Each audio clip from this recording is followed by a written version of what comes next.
Oh, 6:32 new this morning. It's been a trend during the pandemic.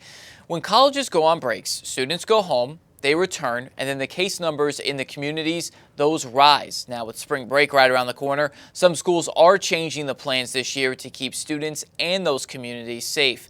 WGEM's Isabella Rossi is live in Hannibal to talk about what some of those plans are. Isabella, what did you learn? Well, Don, from talking to officials here at Hannibal-LaGrange University, we know that the students here in just a couple days will be packing up and going home for spring break. But just down the road from here at Quincy University, that school is doing things a little bit differently. Officials that I talked to at Quincy University say they're not doing a traditional spring break this year. Instead, officials say students will have several days off in the middle of the week throughout the rest of the spring semester to make up for that time. We did give people a few days when they could be out of class and giving themselves some rest and give them the opportunity to reset. Just as people, as employees, need personal days, students need that too, so they're more effective. And so what we learned from the fall is that if you can build even a few of those days into your calendar, people learn more effectively. School officials say because breaks like fall and spring break have been taken out, the semester has been condensed and the school year will end earlier than usual, but students will still have the same number of days in class. And here at Hannibal-LaGrange University, like I said, students are going home for spring break, but when they come back, they'll have to answer a series of questions with resident advisors about their activities over spring break. They'll also have to get temperature checks before they can come back on campus. Live in Hannibal, I'm Isabella Rossi, WGEM News. Isabella, thank you. And here's some more information on the story about the other schools around the tri-states. When it comes to Western Illinois University, they're also not going to have a spring break and will end the semester 1 week early around May 7th. Culver Stockton College already returned from spring break. That was from February 27th to March 7th. We're learning new information this morning on the timeline for road work that's underway right now on Highway 57. Crews urge drivers as you're passing through that work zone on your way to and from work to focus on the road and follow all of the signs.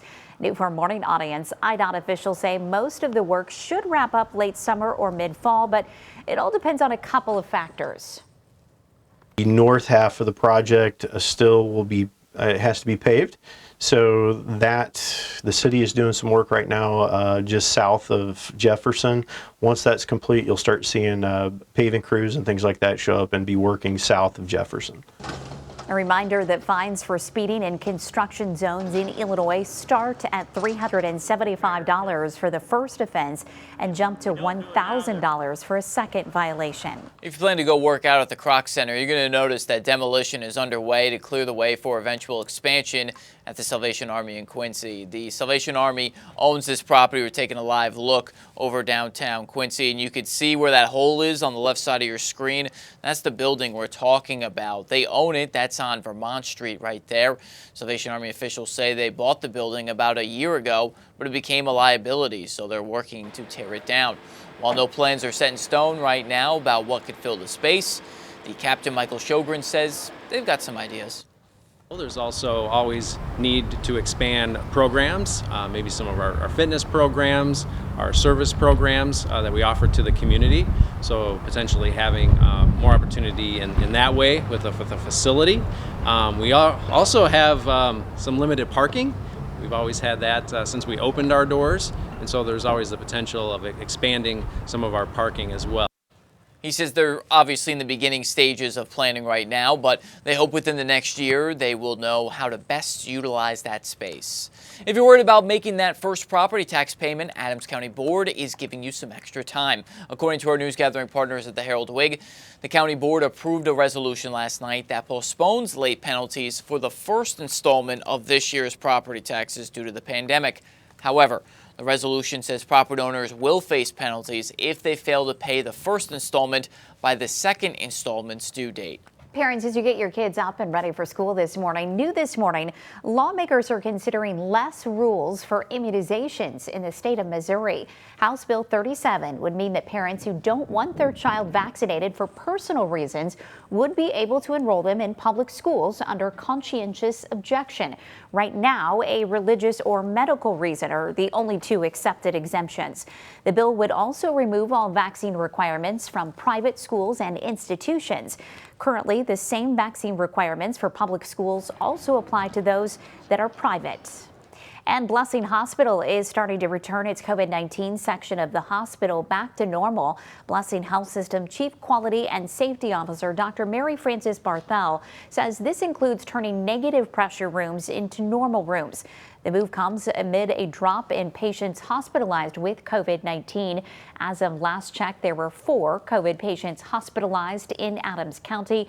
That compares to back in January when there were 65. And if you would like more information on the coronavirus vaccine as rollout continues, head to WGEM.com, click on the coronavirus banner there at the top of our page, and then scroll down to CDC resources. And that has a link to more information to answer frequently asked questions about the vaccine. Time's now 6:38 on the national front. All eyes on Washington as that final vote on coronavirus relief is happening today. Tracy Potts has the latest. Tracy, good morning.